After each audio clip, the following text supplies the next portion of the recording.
Enfurece a más no poder el mismísimo jefe Diego Narco de Ceballos con AMLO por la reforma al Poder Judicial y sobre lo del Mayo completamente pues se le advierte al pueblo que pues prácticamente sean unas reformas que tendrá consecuencias graves para México, increíble pero cierto, ya que al parecer como tenía vara alta ahí el jefe Diego, tenía pues prácticamente se pasaba como Juan por su casa porque pues todos los jueces que estaban ahí, la mayoría de los ministros y todos estaban pues allegados a él, por eso es que tenía vara alta con resolucionar problemas y todo, tenía muchísima influencia, pues al ver que se le está acabando su minita de oro, pues termina estallando por completo.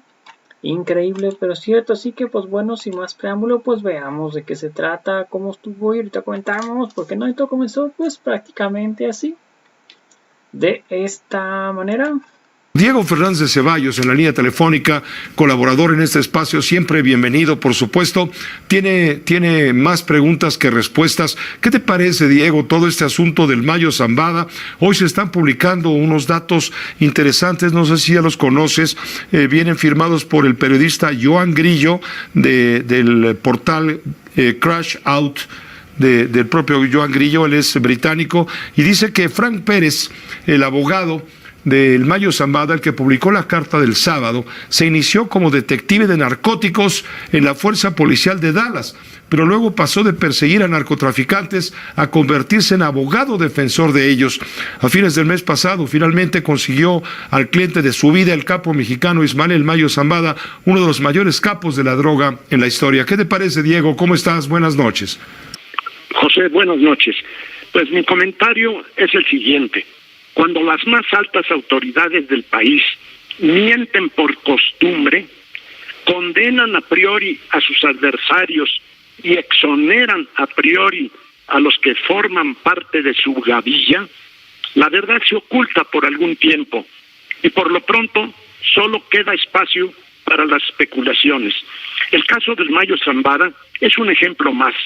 Recordemos, José, que cuando unos delincuentes acusaron a García Luna, de inmediato el gobierno federal consideró suficiente el dicho de los criminales para condenar al imputado.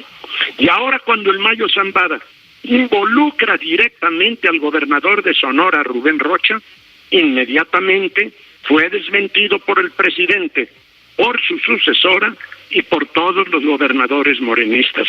En otras palabras, cuando un delincuente acusa, hace imputaciones al de enfrente, son suficientes para condenarlo. Si son en contra de un funcionario del gobierno, se trata de calumnias. Esa ha sido la marca de este sexenio. Dos varas para medir distintas cosas. Por lo que hasta hoy se conoce, no puedo afirmar de manera contundente que el gobernador Rocha participó en el acuerdo para llevar por la fuerza a Zambada ante las autoridades yanquis. Pero es insuficiente su alegato de defensa diciendo que fue ajeno a ese secuestro, argumentando que ese día estaba de viaje en Estados Unidos. No debe descartarse, José, que el gobernador Rocha, habiendo conocido o intervenido en el engaño a Zambada, urdió la coartada de salir ese día o el día anterior del país para tratar de ocultar su participación. Como lo has dicho, José, hay más preguntas que respuestas. Por ejemplo, el gobierno de Sinaloa trata de desmentir al Mayo Zambada, quien afirmó que al empresario Cuen lo secuestraron, lo mataron en el lugar y a la hora en que se encontrarían el capo y el gobernador. Para tal efecto, la Fiscalía del Estado, como lo has relatado tú y has mandado los videos, la Fiscalía del Estado muestra un video en el que aparentemente un sicario se baja de una motocicleta, abre la puerta de una camioneta y mata al empresario Cuen. Pero hay preguntas, José, hay preguntas. La primera, ¿qué pruebas hay de que en esa camioneta iba realmente el empresario? Segunda, ¿Es creíble que el empresario fue asesinado porque se resistió a un asalto, siendo que entre el abrir y el cerrar la puerta de la camioneta, al delincuente le bastaron 3 segundos? Tercera, ¿es creíble que el sicario, después de haber abierto la portezuela del auto y estar a 15 o 20 centímetros del cuerpo de su víctima, únicamente le haya pegado balazos en las piernas? También debe cuestionarse que López Obrador afirmó recientemente que Zambada y Guzmán se entregaron de manera voluntaria, pero el embajador de Estados Unidos, Ken Salazar, lo ha desmentido, afirmando que Zambada fue secuestrado en México y no llegó a Estados Unidos por su voluntad. ¿A quién creerle? Esa es la magnífica colaboración que existe entre ambos gobiernos para combatir al crimen organizado. ¿Agentes yanquis violaron o no violaron nuestra soberanía? ¿Es creíble que sin conocimiento ni participación de los agentes de Estados Unidos haya recorrido una aeronave mexicana parte de aquel territorio sin que nadie la interceptara y casualmente unas patrullas de la policía esperaban en el aeropuerto la llegada de los 2 mexicanos? Y finalmente, José, para desentrañar este asunto, será irrelevante que Rubén Rocha haya declarado con florido lenguaje a un periodista que para ser gobernador de Sinaloa pidió permiso y ayuda a los narcotraficantes. ¿Esta afirmación del gobernador debe pasar como algo anecdótico o es algo fundamental para determinar el fondo de esta cuestión? José, por lo pronto o tarde se conocerá la verdad de lo sucedido. Lo único indiscutible es que hasta hoy está por terminar un gobierno inepto, corrupto y mentiroso, verdaderamente coludido con el crimen organizado, que deja al país ensangrentado y en manos de criminales. Un país al que la nueva administración le hará un segundo piso para que siga la devastación. Esa es, José, la tragedia de México. Gracias, Diego. Gracias por tu comentario. Con su bitácora de la Resistencia seguramente tendrá una opinión a lo que está ocurriendo o por ocurrir con el Poder Judicial. Está muy turbia la situación, es una bomba de tiempo. En fin, el tema de la sobrerepresentación. Diego, tienes la palabra, por favor. ¿Cómo te va? Buenas noches, bienvenido. Gracias, José. Buenas noches. Las inminentes reformas a la Constitución, la sobrerepresentación en el Congreso y la cancelación de los órganos autónomos traerán graves consecuencias en la vida de México. Para el oficialismo, esas reformas serán eficaces para combatir la corrupción, para recibir una verdadera justicia y serán la puerta de la felicidad para el pueblo bueno, porque los malvados seremos proscritos. Para los que nos oponemos a esas reformas, se trata de un plan siniestro para destruir las instituciones democráticas y concentrar el poder absoluto en un solo individuo, que será dueño de México por tiempo indefinido, aunque se vaya a vivir a su bien bautizado rancho. Lo increíble, José, es que aproximadamente el voto de un solo magistrado, posiblemente el voto de un solo magistrado, decidirá para México si viviremos en una dictadura o en una democracia.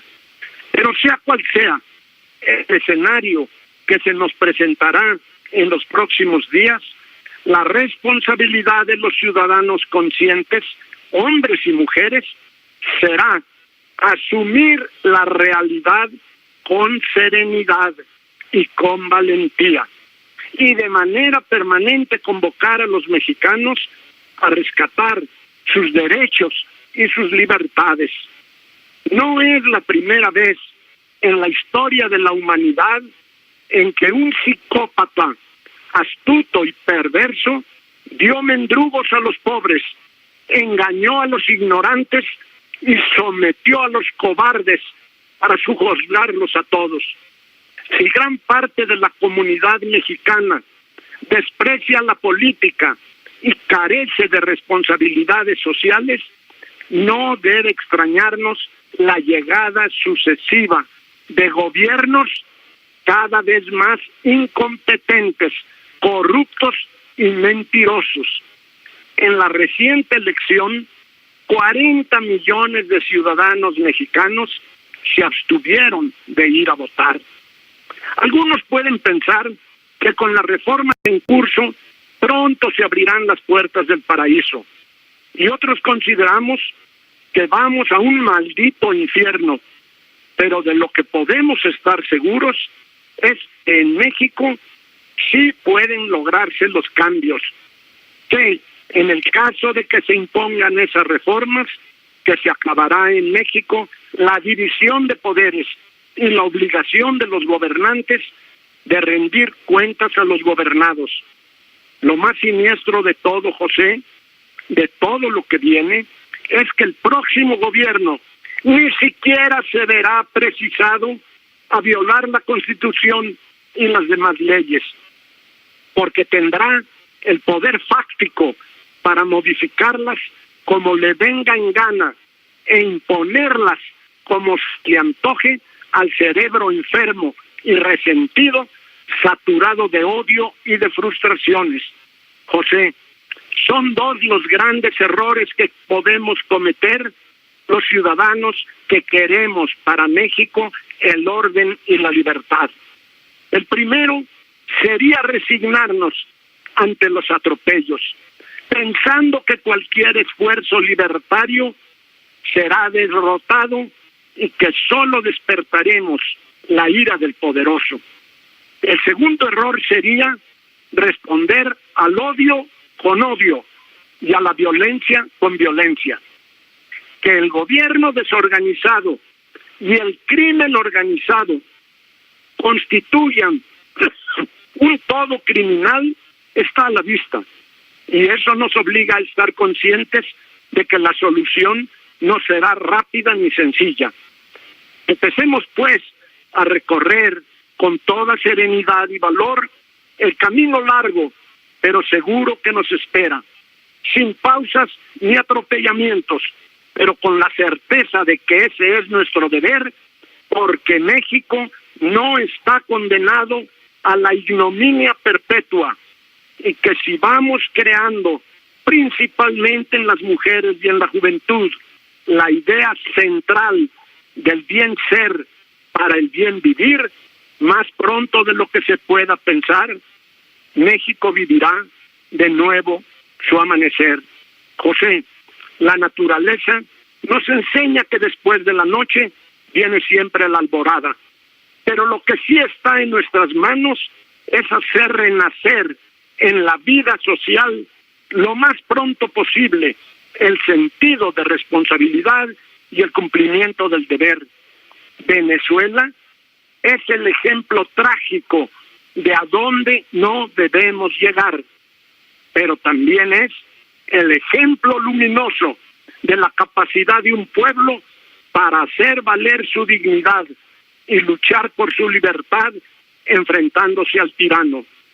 Nuestra lucha en México ha de ser diaria y en todas partes para lograr una vida digna para todos, porque México no está condenado a vivir atropellado 25 años o más para poder despertar.